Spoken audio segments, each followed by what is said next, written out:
मोहन के घर काफी सालों बाद एक बेटी होती है। वो उसे देखकर काफी खुश रहते, उस बच्ची की छोटी सी छोटी चीजों का ख्याल रखते। अरे महक बेटा, चाहे लड़का हो या लड़की, इतनी आजादी नहीं देते, बच्चा बिगड़ जाता है। आपको पता ही क्या है सासू माँ, चुप रहिए। हम दोनों कमाते ही क्यों हैं? इन बच्चों के लिए ना। देखिए तो कैसे प्यारे प्यारे पैरों से चल रही है, कितनी प्यारी लग रही है। अब मैं क्या इसके पैर काट कर बेड पर बिठा दूं इसे? अरे मैंने ऐसा तो नहीं कहा, मेरे कहने का मतलब ये था कि बस करो ना माँ, क्या सारा दिन टोका चाकी करती रहती हो। अरे करने दो ना जो कर रही है। दोनों मियाँ बीवी अपने अपने काम में लग जाते हैं और सास मंदिर चली जाती है, लेकिन बेटी सौम्या घर में तेल का डिब्बा लेकर फैला देती है। घर को तो मैं पराठे की तरह सेक दूंगी। मैंने सारा तेल फैला दिया, अब मैं इसे सेक दूंगी। महक कमरे में आती है जहाँ सारे तरफ तेल ही तेल फैला हुआ होता है। अरे मोहन देखो तो, अपनी छोटी सी बच्ची की हरकत, पूरे घर में तेल फैला दिया। मोहन भी आकर हंसने लगता है। छोटी सी सौम्या को लगता ही नहीं कि उसने कोई गलत काम किया है, वो भी खुश हो जाती है। अब तो आए दिन वो कोई ना कोई नया नुकसान करती, कभी टूथपेस्ट गिरा देती तो कभी डिटर्जेंट। हालत ये थी कि घर का राशन किसी महीने तो 2 बार भरना पड़ता। रोज ये कोई ना कोई नुकसान करके खड़ी होती है। अरे तो क्या हो गया माँ जी, बच्ची है, बच्चों वाले काम ही करेगी ना। आप बिना पता नहीं क्यों उसी के पीछे पड़ी होती हैं। धीरे धीरे सौम्या बड़ी होती है। एक दिन, माँ देखो दरवाजा खोलो, वो ऑनलाइन मैंने जीन्स मंगवाई थी, वो आई होगी। 3000 दे देना और पैकेट ले लेना। 3000? ऐसे कैसे जीन्स है बेटा, ये तो बहुत बड़ा अमाउंट है। माँ फालतू बात थोड़ा कम ही किया करो और जल्दी जाओ, वरना समझ लो खाना नहीं खाऊंगी मैं आज सारा दिन। सास वहीं खड़ी सब देख रही थी, लेकिन अब तो उन्होंने भी बोलना छोड़ दिया था। अब तो आए दिन सौम्या के खर्चे बढ़ते ही जा रहे थे, कभी महंगी ड्रेस तो कभी दोस्तों के साथ पार्टी। पैसे दे दो तो ठीक, ना दो तो घर में कलेश। ये सब तुम्हारे ही कारण हुआ है। देख रही हो कैसी हरकतें हो रही है इसकी। रात के 8 बज गए हैं, लेकिन महारानी जी घर पर है ही नहीं। तभी सौम्या पड़ोस की लड़की के साथ वहाँ आती है। ओके बाय रोहन, कल फिर मिलेंगे, लव यू। ये क्या हरकत है सौम्या, आज तो तुमने हद ही पार कर दी। पापा कब से परेशान है, और ये लड़का कौन है? तभी पास खड़ी सास बोलती है, देखो महक, आज तक मैंने कहा नहीं था, लेकिन मैं आज कहूंगी, क्योंकि ये मेरे घर का मामला है। मैं नहीं चाहती कि मेरे बेटे का खानदान खराब हो या फिर कोई हम लोगों के घर के लिए बात करे। जाओ इसे ऊपर कमरे में छोड़ाओ, इससे कल बात करेंगे। कौन देखो ना दादी क्या बोल रही है, चुप कराओ ना इनको, जैसे हमेशा करा देती हो। महक को अपनी गलती का एहसास हो रहा था।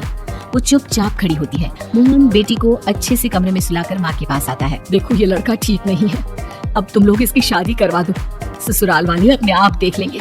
शादी के बाद जिम्मेदारी पड़ेगी तो सब ठीक हो जाएगा। शादी अभी तो 25 की है, ये तो क्या 50 तक बैठाओगी?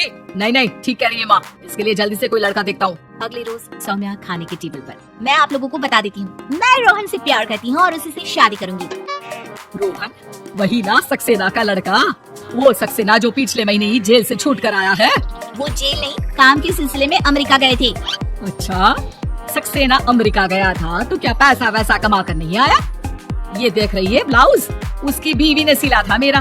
पैसे की कमी का रोना रो रही थी, पति को कोस रही थी कि जुआ खेलते पुलिस ने पकड़ा और लगी लगाई नौकरी भी छूट गई। दादी कुछ भी मत बोलो, दादी को चुप कराओ ना। दादी जो बोल रही है ठीक बोल रही है, तेरे पापा ने तुझे देखने के लिए लड़के वालों को कल बुलाया है, समझी? अगली रोज लड़के वाले सौम्या को देखने आते हैं और उसकी शादी मयंक से हो जाती है। शादी के बाद सौम्या मायके आती है। वाह माँ, कितनी अच्छी शादी कराई है आप लोगों ने मेरी, लेकिन मुझे कुछ दिन और यहाँ रहना है।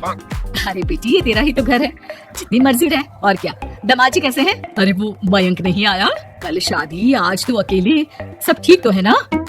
महक एक बार फिर सास पर चढ़ बैठी है। अब बस करिए ना माँ जी, अब तो ज्यादा ही हो रहा है। माना आपकी कुछ बातें मैंने नहीं मानी, लेकिन अब ये मेरी बेटी मायके आई है तो क्या उसका मतलब यही कि वो लड़कर आई है? हाँ पीना। सौम्या दादी की तरफ देखकर मुस्कुरा देती है, जैसे उन्हें चिढ़ा रही हो।